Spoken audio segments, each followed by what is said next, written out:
Alors, dans cette vidéo, on va voir quelles sont les trois conditions nécessaires à l'obtention d'un état d'équilibre. Pour les découvrir, on va faire la réaction entre le bicarbonate de soude et l'acide acétique. Donc, ici, j'ai mis 5 g de bicarbonate de soude dans chacune de mes deux bouteilles. Dans les deux bouteilles, ensuite, je vais mettre 75 ml d'acide acétique. Sauf que dans la bouteille de gauche, une fois l'acide acétique ajouté, je vais mettre un bouchon. Je le mets ici, on ne le voit pas, là, on va le voir ici. Je brasse, j'ai quand même brassé pendant de longues minutes, je laisse reposer un petit peu. On voit ici que la réaction semble terminer dans les deux cas.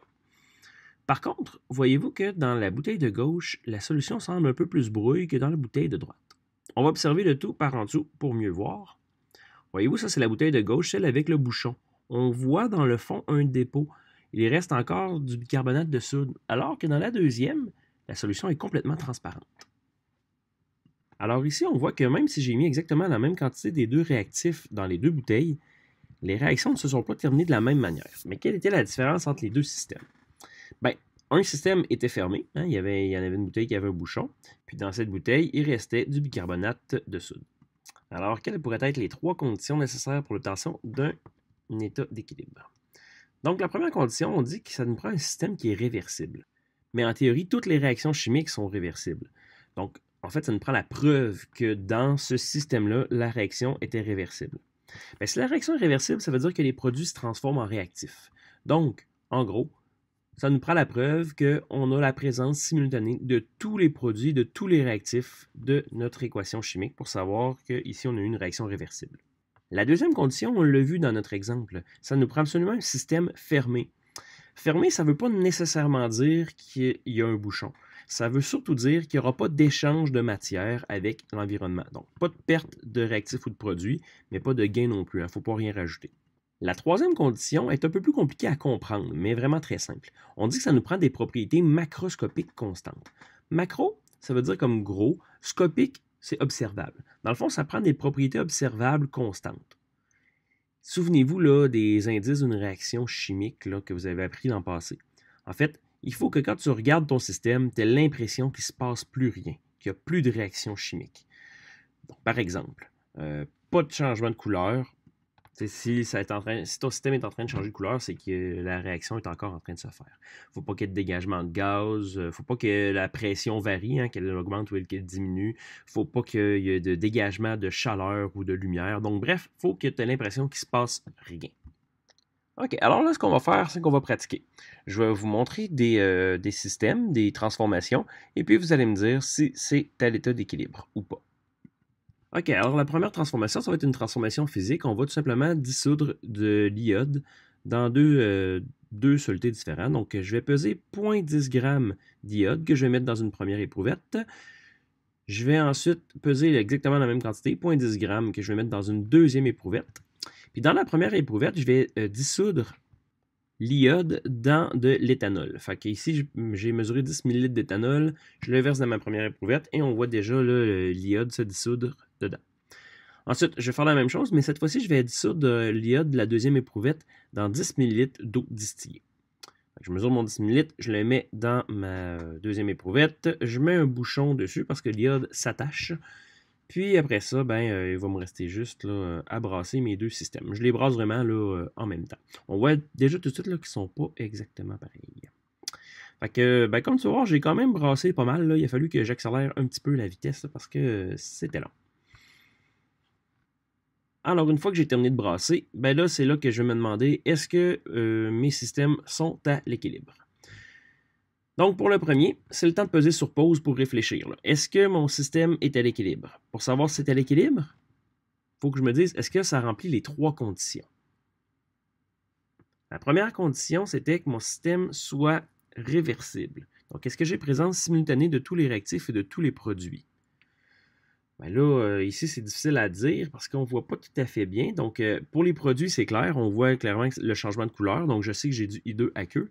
Pour le I2 solide, ici, on voit, j'ai des petites graines de solide. Donc, oui, clairement, ma réaction est réversible parce que j'ai réactif et produit en même temps. Est-ce que, deuxième condition, est-ce que mon système est fermé? Bon, là, ici, c'est facile. Il y a un bouchon. On peut se dire, OK, c'est fermé. Il n'y a pas d'échange de matière. Hein, on ne perd pas de I2 solide ni de I2 aqueux. Troisième condition, est-ce que les propriétés macroscopiques sont constantes? Donc là, est-ce que vous voyez présentement un changement de couleur, dégagement de gaz ou autre? Non, hein, on a l'impression qu'il ne se passe absolument rien dans cette éprouvette-là. On a l'impression que la réaction est terminée. Donc, oui, les propriétés macroscopiques sont constantes. Donc, dans cette première éprouvette-là, oui, on a l'équilibre. Et ben là, ici, c'est plus simple. Là, la dissolution de l'iode dans H2O, on voit ici qu'on a du I2 aqueux parce qu'on a une petite teinte rose. On a du I2 solide qu'on voit clairement au fond. Donc, réversible. Deuxième condition, est-ce que le système est fermé? Ici, on ne voit pas le bouchon, mais de toute façon, hein, il n'y a pas de gaz. Donc, on ne voit pas de perte de solide ou de solution. Donc, oui, c'est fermé. Troisième condition, est-ce que les propriétés macroscopiques sont constantes? Est-ce que vous avez l'impression présentement qu'il y a un dégagement de gaz, un changement de couleur ou n'importe quoi d'autre? Non, ici la réaction a clairement l'air terminée. Les propriétés macroscopiques étant constantes, nos trois conditions sont réunies. On a donc l'équilibre chimique dans cette deuxième éprouvette-ci. On voit ici clairement qu'on a deux équilibres chimiques hein, pour la même solution, mais vous voyez qu'il n'y a vraiment pas le même équilibre. Dans la première éprouvette, on avait beaucoup plus de I2 aqueux. On va dire que l'équilibre favorise les produits. Alors que dans la deuxième éprouvette, on voit plutôt qu'il reste plus de réactifs, plus de solides que de produits. Donc on dit que l'équilibre favorise les réactifs. Alors ici, j'ai un deuxième exemple assez semblable où je vais dissoudre deux bases dans de l'eau. Donc la première, c'est du NaOH solide que je vais tout simplement mettre dans 10 ml d'eau. Puis pour indiquer la présence d'un NaOH aqueux, qui donne une base, je vais mettre de l'indicateur de pH, de l'indicateur universel, c'est-à-dire. Donc si la solution est basique, c'est-à-dire si j'ai du NaOH aqueux, ça va devenir comme bleu-mauve. On peut voir que c'est le cas ici là, lorsque je vous le montre de plus près. Donc j'ai présence de NaOH aqueux. Après ça, je vais faire la même chose avec du CaOH2. Donc, ici, je vais mettre de l'hydroxyde de calcium dans ma deuxième éprouvette. Je vais le dissoudre dans 10 ml d'eau aussi. Je vais rajouter aussi de l'indicateur universel pour indiquer la présence de ma molécule aqueuse, donc de deux bases. Après ça, ben, là, ici, mes solutions sont quand même assez concentrées. Là, fait qu'il a fallu que je brasse pas mal. Bon, une fois que je semble avoir assez brassé, alors on peut se poser la question, est-ce que mes deux systèmes sont à l'équilibre? Donc là, ce serait le temps de peser sur pause si tu veux prendre le temps de réfléchir.